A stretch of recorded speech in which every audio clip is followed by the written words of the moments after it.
یو نفوذي کس خپل 13 پاکستانی پوځیان وژلي او ژوبل کړي دي.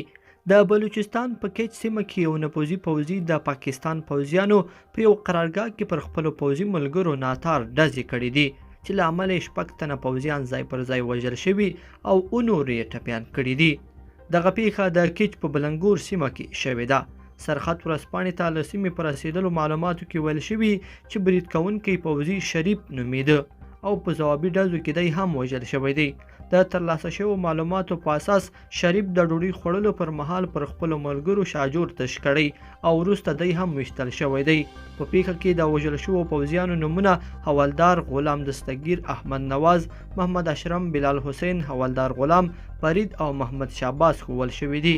په ژوبلو شویو 7 تنو کې د ځینو ملګرو حالات نازک ښودل شوی دی. تر اوسه دا معلومه نه ده چې برید کوونکي پوځي ته چا ویلي و چې پر نورو پوځیانو ډزې وکړي. لیدونکو په دې هیله چې دغه مطلب به مو راسره تر پایه پورې لیدلی وي. که مو دغه ویډیو خوښه شوې ویډیو لایک کړئ او چینل سبسکرایب کړئ. تر بیا ښه وخت.